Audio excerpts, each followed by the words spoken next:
really, it was just a circumstance. You know, I started on my own, 1999 with the Pineapple Thief, just a solo project, even though I made up that there was a band. So then the fact that well, where are we now? 2016, so 17 years later, I'm still doing it, and I've managed to do a solo record.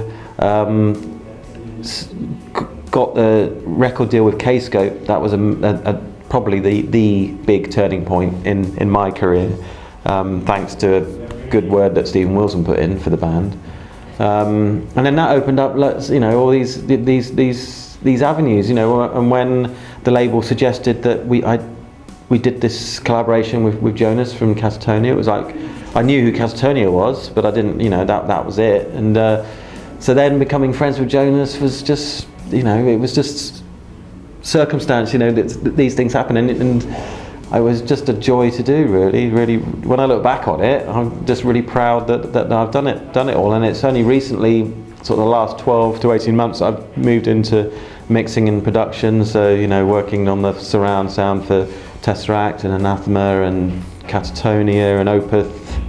Yeah, it's actually, when I think about it, it's not bad, not bad at all.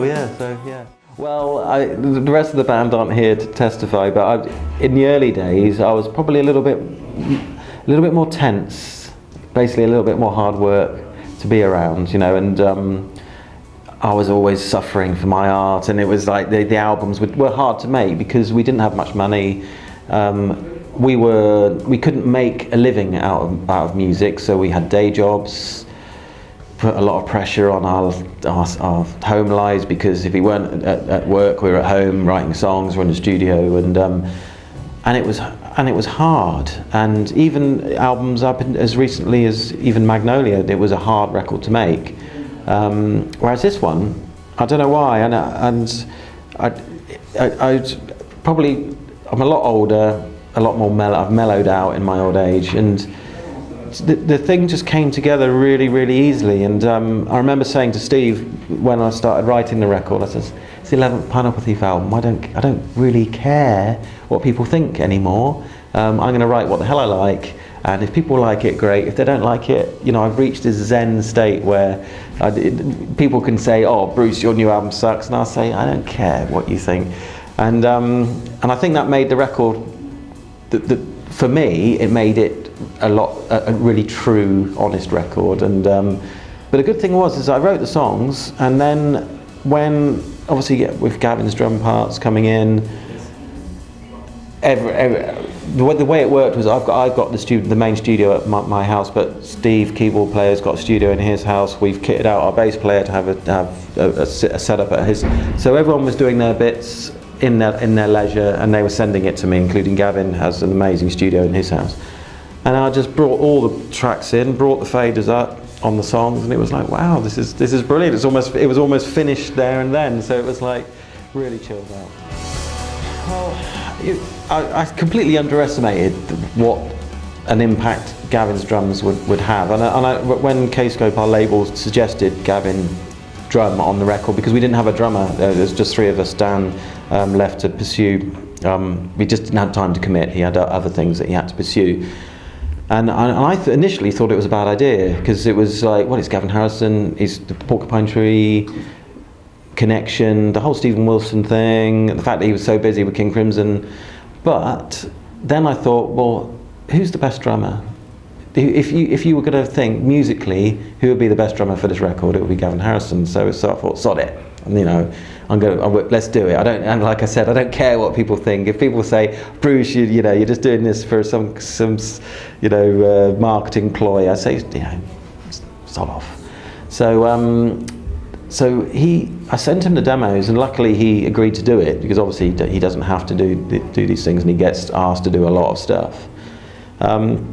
He really liked the music, but when he sent the drums back, it was like I brought the faders up, and I was like, wow, listen to that.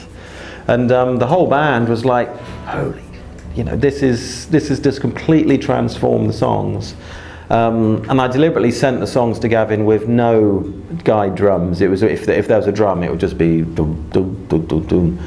And I said to Gavin, look, I'm not going to tell you what kind of drumming I want, because, do what the hell you like. And so he did. Yeah, he completely transformed the sound of the record to the point where we actually changed the songs.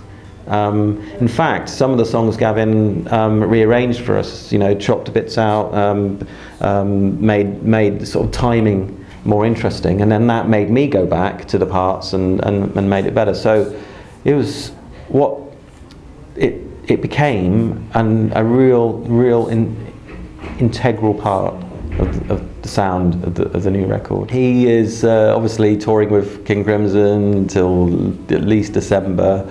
Who knows what's happening with Porcupine Tree?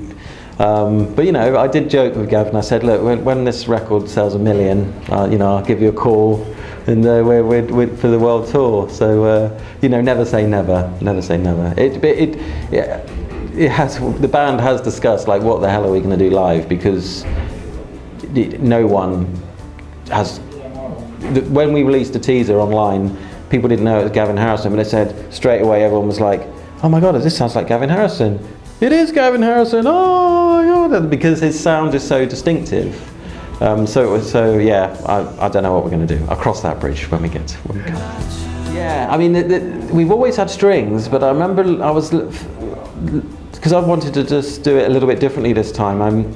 Funny enough, I was listening to an album by a guy called Nick Hayward, who used to play in a band called Haircut 100, like in the 80s, quite a really jangly, poppy kind of band.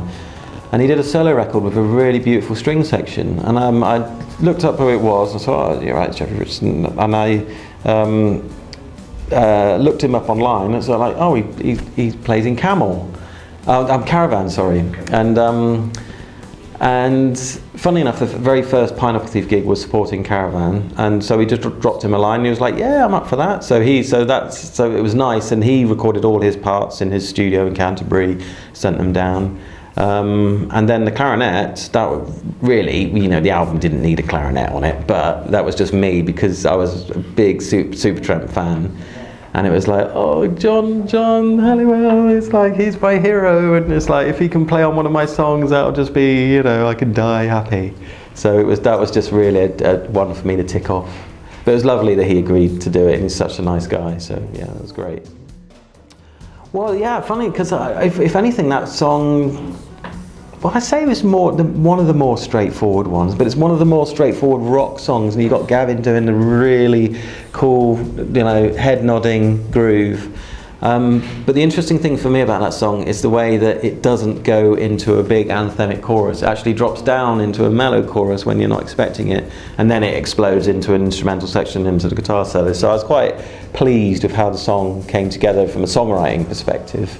But yeah, and also some of the guitar solo is done by a friend of mine called Darren Charles from Godsticks, because really, as a guitarist, I'm quite lazy. I pick up the guitar if I have to write a song, but I don't like sit there going for 5 hours a day going, oh yeah, come on. Whereas Darren, he is that kind of guy. He's like Mr. Guy, So and he's a good friend. So I'd send him the rough mixes, and he would go, Bruce, this needs a solo, and he'd say, put it in. So he'd send it to me, and I'd put it in, and it was like, yeah, that's great.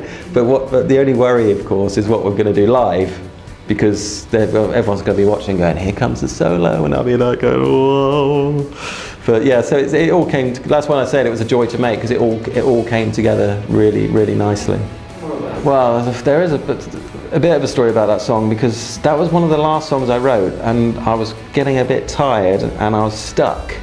And I'd written the verse and the chorus, and I had a start of a middle section, the heavy riff section, and I had no idea where to go, and I was like, oh, I can't do this anymore.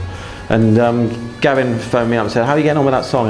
Because I said to him, there's one more song, it's coming next week, and then next week would pass, and I'd still be going, oh God, I can't write the song. And Gavin would say to me, hey Bruce, how's it going? I said, I haven't done it yet. And he said, tell you what, Bruce, just send it to me, and I'll have a play around, maybe it'll help.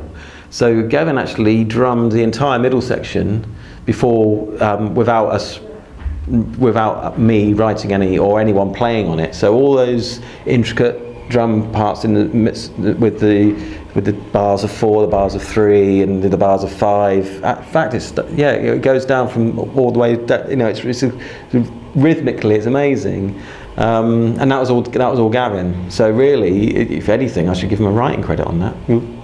But he basically produced that song for us, and so that's why I think the drums are such an integral part of the album, because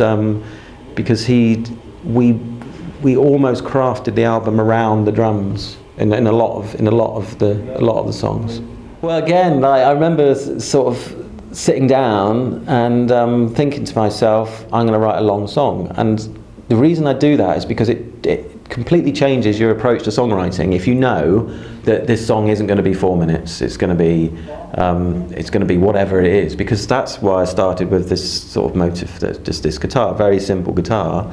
And then in my head I could hear the drums coming in, and then I could hear this bit building into that vocal sort of choir, getting more and more manic, and I could hear that in my head. And I remember when I went to see a minimalist concert by a guy called Steve Reich. He did this music for 18 musicians, and that really influenced me, even though obviously it's nothing like that. It influenced me in that it was quite a simple guitar part that just goes all the way through this track. And it just, like when I said, the album was a joy to make, but that song just came together so easily. And then of course with Gavin putting his drums on, and it wrote itself, basically, that song. So yeah, I'd say that's probably my favourite track on the record. Yeah. Okay, I would take Crime of the Century by Supertramp. I would take Sea Change by Beck. And what would my third one be? So I've got my prog, I've got my melancholic record, and then I'd need a rock record. I'd need a heavy record. Oh, do you know what? It would have to probably be. Oh, it's a horrible question, really horrible. It would probably have to be a nice pop, easy listening rock record like Only Revolutions by Biffy Clyro or something. Hi, I'm Bruce Soord from the Pineapple Thief, and you're watching United Rock Nations.